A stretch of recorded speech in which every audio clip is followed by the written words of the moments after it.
So for my home studio video project, I happen to have already a few key elements that can bring a home studio to life.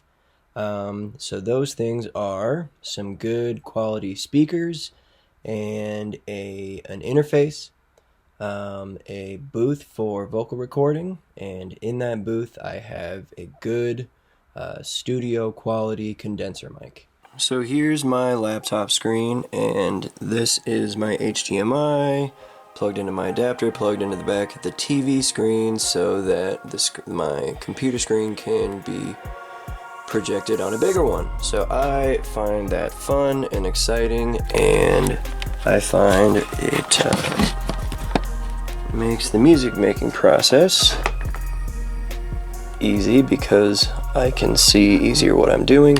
So right now I'm taking my USB plug-in from my interface, and I just plugged it into that adapter so that it will turn on my interface. So that red light means that it's on.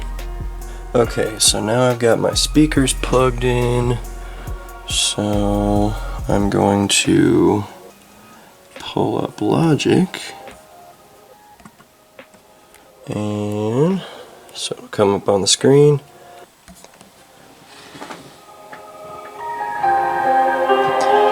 So that sound is coming out of the speakers.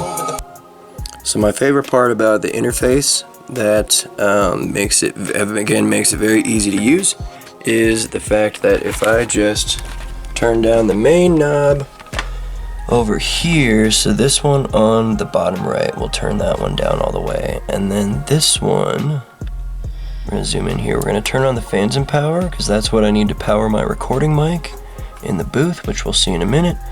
And then let's see, this one up top, that is my mic channel, which I've got plugged into channel 1. So channel 1 we're going to turn up a little more than halfway. That's what gets me a good signal. And then this one that I've got my fingers on is the headphones. So we're going to turn that one up about 3/4. Alright, so you got that interface behind the computer that's got the speakers plugged into it, as the USB that's plugged into the computer to essentially be the mixer and power the interface and get sound out of the speakers, and the HDMI into the TV screen. So that interface has a headphone cable plugged into the back, as well as, again, the channel 1 mic cable plugged in, running all the way into my closet booth here. So I got a light in here, I've got some studio foam, and I've got my Blue Spark condenser mic. So that is my rig, and again I've got pop filter, I've got plugged in the cable, headphone cable, and so my plan is, obviously you can see some empty wall space. I need to invest in some more studio foam, so that is part of the future plans. So that is my setup in here as far as my current studio space goes. Okay, so now what I'm going to do is I'm going to record something on my computer on Logic. Make sure my levels are right.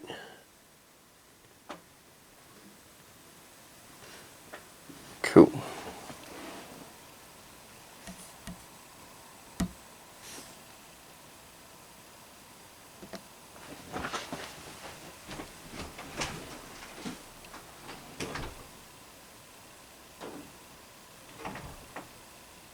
I learned the world don't move at the pace that you want it to. Every day new speed's gonna do. They don't give a fuck what you're going through. They start in the moment, I'm zoning, come and find me. Locked in a glacier or frozen beneath the surface. Okay, so I recorded my verse, and my verse I recorded right there. Okay, so what I had to do to record was turn my headphones up. Now what I'm going to do is I'm going to turn the main up for the playback. I'm just talking. I Live, learn. Well, don't move at the pace that you wanted to. So there's my recording that I just did. What you going through? Be not in the moment of zone and come and find me. Locked in a glacier, frozen beneath the sun. Now for my future plans, I live in my parents' house right now, so all of this is hypothetical, but when I have my own house, so I've got a second set of kind of studio grade, PA grade speakers that I would like to get a bigger interface for so that I can have all 4 speakers plugged in. And or look into, whatever kind of rig would give me that capability. And I've also got, my room is conveniently right next to this room, and if it were my house, I would just take out the top side of the wall to make it so I could see through and make it a live room. We'll go see what I'm talking about. Okay, so let me turn the camera around. So right here, the room is a little messy right now, but this is a nice sized live room that I think would be good for recording instruments and drums. And so my closet, I would theoretically, take out this top half of the wall and put some glass in there. So, and maybe, make it a little lower, 2/3 so that the person playing can, for sure see through to the sound engineer. As far as this room goes, as I mentioned, I have 2 extra speakers. They're right here, and they're used, but they're pretty good quality. And if I could get some long 1/4-inch cables, then my approach would be to probably put one back here somewhere, and then put the other one back here in the corner.